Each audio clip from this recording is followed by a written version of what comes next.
Hello and welcome to The Hero Spouse. I'm Kendra Ruth, here to answer one of your questions about marriage and midlife crisis. Today we have an anonymous female left behind spouse. Her bomb drop is March of 2021, and their date of marriage is 1993. He still lives at home. He has not moved out before, and she has a high energy replayer. She says, after finding out that my MLCer is still seeing the alienator, I initiated a divorce and we are going through the mediation process that I've organized. We sold the house, also a process that I initiated. I told my family and all of our friends about the divorce. I didn't tell them about the alienator, not the friends, only my family.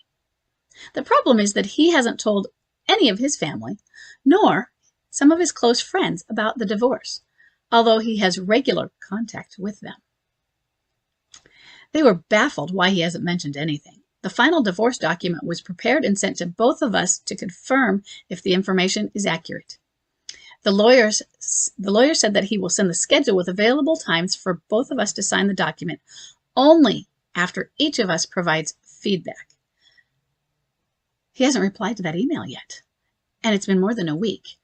And this was submitted to me a while ago, about a week and almost a week ago. So it's been 2 weeks possibly now, if he hasn't replied, and he may have in the meantime. He also avoids seeing and talking to our mutual friends who reached out to him and who are like family to us. What should I make out of this? A few things. First, it's normal.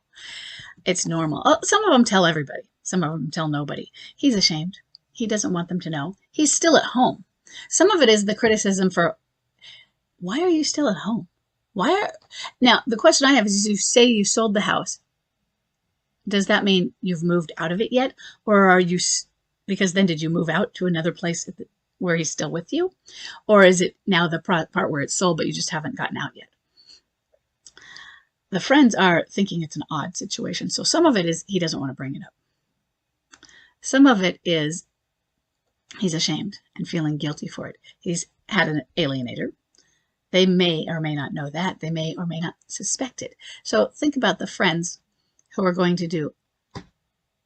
They suspect that he's seen someone, or they know. Maybe because he's told them in the past, and he just doesn't know that, or they've seen him with that alienator.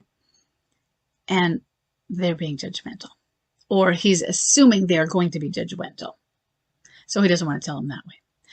He could have friends who would be sort of supportive in the sense of, you know what, buddy, I don't like it, but you're my friend. That was Chuck's friend. But Chuck avoided him like the plague.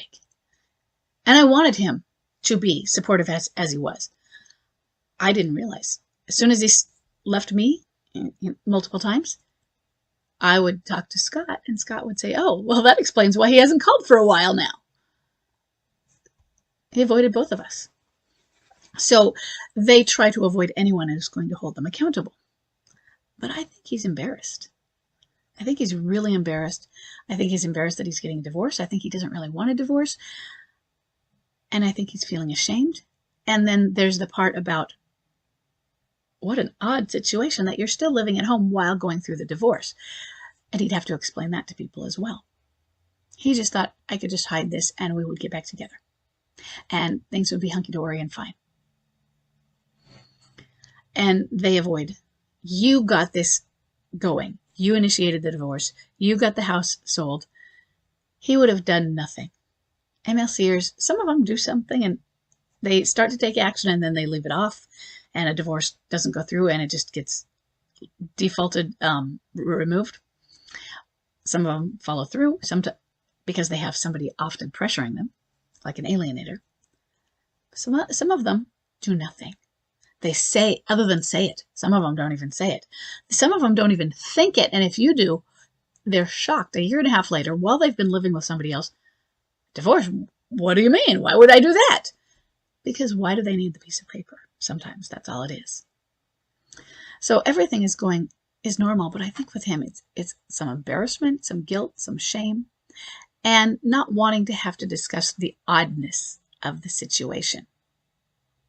What do? You could discuss it with him, say, hey, you know what, we need to sign this, or you just leave it. What do you want done? You need to think about that. You discovered you were still seeing the alienator, so you determined that you needed to go through a divorce process.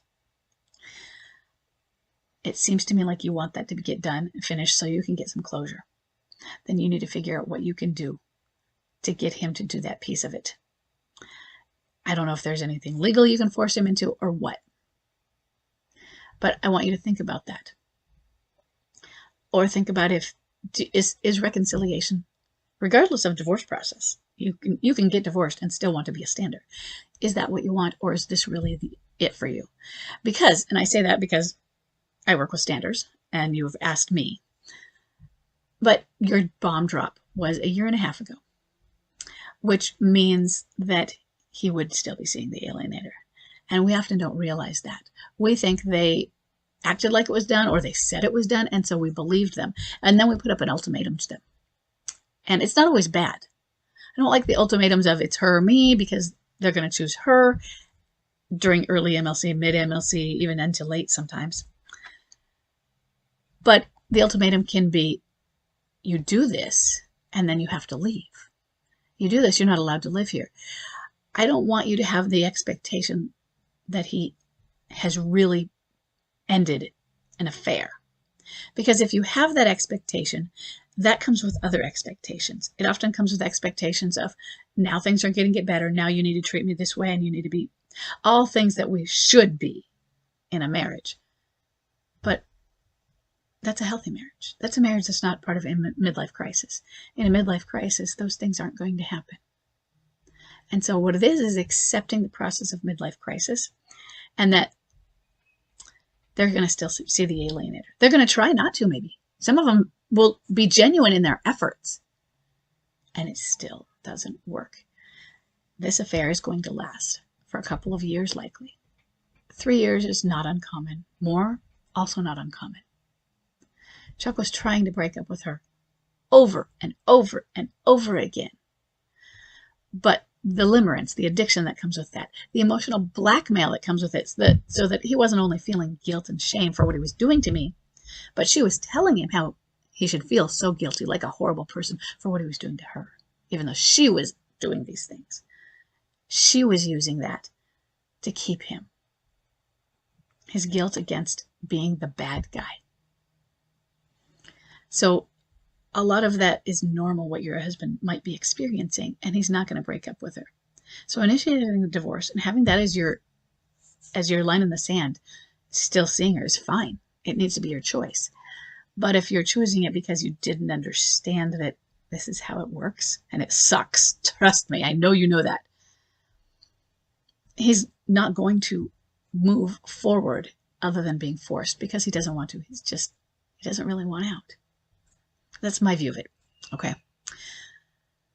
And I'm sorry, but I hope the information was helpful and that you can make a more informed choice about what you're doing, because there's nothing wrong with divorcing if that's what you feel is best for you, and it might be.